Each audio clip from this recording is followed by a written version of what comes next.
ദൈവത്തിൻ്റെ അതിപരിശുദ്ധ നാമം വാഴ്ത്തപ്പെടുമാറാകട്ടെ. അപ്പോസ്തല പ്രവർത്തികൾ 6-ാമത്തെ അധ്യായം അതിൻ്റെ 15-ാമത്തെ വേദഭാഗം. ന്യായാധിപ സംഘത്തിൽ ഇരുന്നവർ എല്ലാവരും അവനെ ഉറ്റുനോക്കി അവന്റെ മുഖം ഒരു ദൈവദൂതന്റെ മുഖം പോലെ കണ്ടു. തിരുവചനം നമ്മൾ പഠിക്കുമ്പോൾ സ്തെഫാനോസിനെ കുറിച്ച് നമുക്ക് കാണുവാൻ കഴിയുന്ന ആത്മീയ സത്യങ്ങൾ, ആ കാലഘട്ടത്തിൽ ദൈവസഭയുടെ അകത്തളങ്ങളിൽ ഉയർന്നു വന്ന ഒരു ആന്തരിക പ്രശ്നത്തിന്റെ നടുവിൽ മേശയിൽ ശുശ്രൂഷ ചെയ്യുവാൻ വേണ്ടി തിരഞ്ഞെടുക്കപ്പെട്ടവരുടെ കൂട്ടത്തിൽ ഒരാളായിരുന്നു സ്തെഫാനോസ്. തന്നെ നിയുക്തനാക്കിയ ഉത്തരവാദിത്വം മേശയിലെ ശുശ്രൂഷയായിരുന്നു.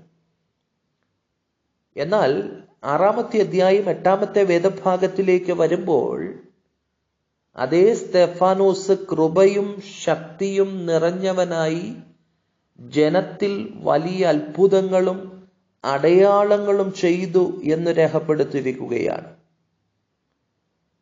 ഇപ്പൊ കൃപയുടെയും ശക്തിയുടെയും നിറവ് പ്രാപിച്ച സ്തെഫാനോസ് തന്നിൽ വ്യാപരിക്കുന്ന ദൈവകൃപയാൽ ദൈവശക്തിയാൽ തന്നെ ഏൽപ്പിച്ച ദൗത്യം നിർവഹിക്കുമ്പോൾ തന്നെ ദൈവത്തിന്റെ പരിശുദ്ധാത്മാവ് അധികമായിട്ടുള്ള ആത്മീയ പ്രവർത്തികൾക്കു വേണ്ടി സ്തെഫാനോസിനെ ഉപയോഗിക്കുന്നതായിട്ട് നമുക്കിവിടെ കാണുവാൻ കഴിയും. ദൈവത്തിന്റെ വചനം കേൾക്കുന്ന ഓരോ ഹൃദയങ്ങളോടും വളരെ വ്യക്തമായിട്ട് ദൈവത്തിന്റെ പരിശുദ്ധാത്മാവിന് സംസാരിക്കുവാനുള്ള ചിന്ത, നമ്മളിൽ വ്യാപരിക്കുന്ന ദൈവകൃപ, ദൈവശക്തി, അതിനെ ഓരോ ദിവസവും ജ്വലിപ്പിച്ചുകൊണ്ട് ആത്മീയ ജീവിതം നമുക്ക് മുന്നോട്ട് കൊണ്ടുപോകുവാൻ കഴിയുന്നുവെങ്കിൽ, ഇന്ന് നമ്മൾ ആയിരിക്കുന്ന സാഹചര്യങ്ങളിൽ ദൈവത്തിന്റെ ആത്മാവിനാൽ നിയുക്തമായതിനേക്കാൾ ഉപരിയായിട്ട് വീണ്ടും ശ്രേഷ്ഠകരമായ ദൈവപ്രവർത്തികൾക്കു വേണ്ടി ദൈവം നമ്മളെ ഉപയോഗിക്കുമെന്നുള്ള ഒരു ചിന്ത ഇവിടെ നിന്ന് വളരെ വ്യക്തമായിട്ട് നമുക്ക് കാണുവാൻ കഴിയുന്നു. സ്തെഫാനോസ് അത്ഭുതങ്ങളും അടയാളങ്ങളും ചെയ്യുമ്പോൾ തനിക്കെതിരെ ശത്രു മണ്ഡലങ്ങൾ അവന്റെ തന്ത്രങ്ങൾ മെനഞ്ഞുകൊണ്ട് എഴുന്നേൽക്കുകയാണ്. സ്തെഫാനോസിന് എതിരെ അവര് തർക്കിക്കുകയാണ്.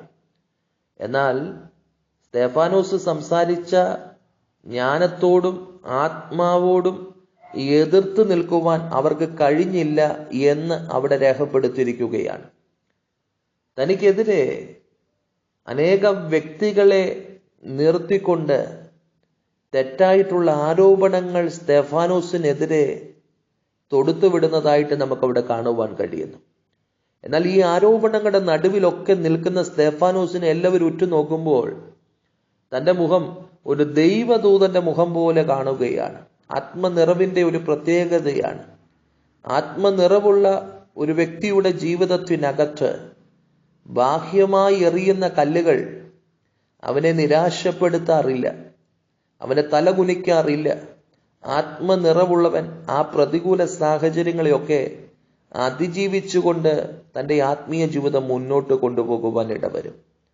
ഇന്ന് വചനം കേൾക്കുന്ന ഹൃദയങ്ങളോട് ദൈവത്തിന്റെ പരിശുദ്ധാത്മാവിന് ഓർമ്മപ്പെടുത്തുവാനുള്ളത്, അധികമായിട്ട് ദൈവനാമത്തിനു വേണ്ടി എന്തെങ്കിലും ചെയ്യണമെന്ന് ആഗ്രഹമുണ്ടെങ്കിൽ നമ്മളിൽ വ്യാപരിക്കുന്ന ദൈവശക്തിയിൽ ജ്വലിക്കപ്പെട്ടവരായി ആത്മനിറവിന്റെ ജീവിതം നയിക്കുവാൻ നമ്മളെ തന്നെ ഏൽപ്പിച്ചു കൊടുക്കുന്നുവെങ്കിൽ അധികമായിട്ടുള്ള ഉത്തരവാദിത്തങ്ങൾ ദൈവം നമ്മളിലേക്ക് പകർന്നു നൽകി നമ്മളെ മാനിക്കുവാൻ ഇടവരും.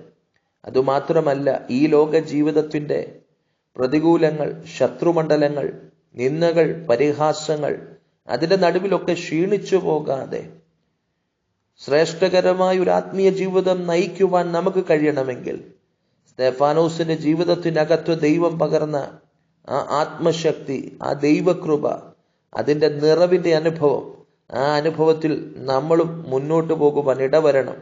അങ്ങനെയെങ്കിൽ ശ്രേഷ്ഠകരമായ ഒരു ആത്മീയ ജീവിതം നയിക്കുവാൻ നമുക്കെല്ലാവർക്കും ഇടവരും. ഫലവത്തായ ഒരു ആത്മീയ ജീവിതം നയിക്കുവാൻ നമുക്കെല്ലാവർക്കും ഇടവരുമെന്ന് ദൈവവചനം ഓർമ്മപ്പെടുത്തുകയാണ്. ഈ വചനങ്ങൾ എല്ലാവരുടെയും ജീവിതത്തിൽ അനുഗ്രഹമായി തീരട്ടെ, ആനന്ദമായി തീരട്ടെ. God bless you. ആമേൻ.